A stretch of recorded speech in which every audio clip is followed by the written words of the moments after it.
Don't have a cow cookie. It Sanctuary of Reality, my comic review series.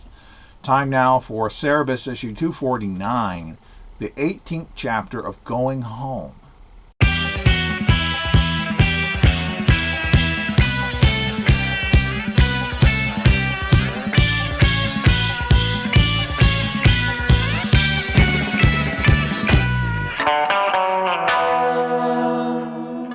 Having docked briefly, Jaka listens to the spoken narrative at the memorial of what remains of East, which tells the story of Siren in the final ascension in a greatly flourished account. Cerebus and F-Stop walk together away from it, as Cerebus, who was actually there, discounts Siren's biased story and complains about Jaka for listening to it. F-Stop wonders who truly wrote that story, and names a few writers who might have done so.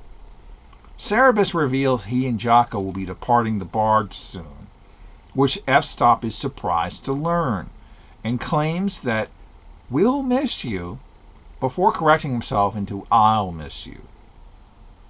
That night, Jaka and Cerebus fight over his concern over how her belief in the goddess Tarim will go when they reach his home of Sandhills Creek, which is devoutly Tarimite.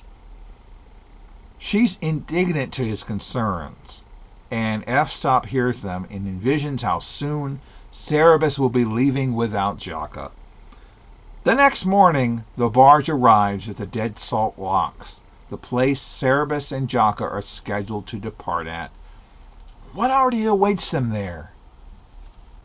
This issue features what can only be described as the longest pan shot in comic history.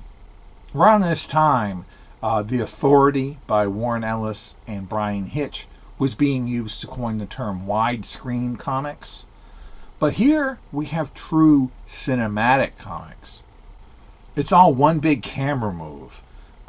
Each page is about 3 panels worth, widescreen, of small progression in either the location or any other aspects of the visuals. It's a true standout issue. Definitely something that you should check out if you're ever looking to see what the medium is capable of in terms of matching what movies can bring. As for the issue itself, the story-wise, it's actually very good. It's mostly going over something that we actually witnessed the events of during Reeds and Mines, but it's still enlightening into that subject from a different perspective. You notice towards the end, right before the narration cuts off, we hear that Siren talks about a male deity higher than Tarim, which is a surprise. It means that Siren did not come out of her encounter with Dave unscathed, though we never quite get to see what that is, because we never got to see her encounter with Dave in space. We spent the whole time with Cerebus. But it does mean that she does believe a little more of what he said, so she didn't completely discount him entirely as a hallucination or anything. So it's not complete BS, this whole tale.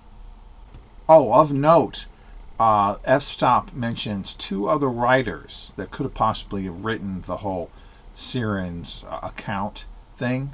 There's Anders Sherwood, which is a parody of Sherwood Anderson, and a mention of a writer named Ham. Now, we will see Ham for ourselves in about 2 issues, and I'll explain who he is. But it's his first mention of this character that we will come to know in the next phone book. Next time, docking up is hard to do, as the Going Home phone book ends.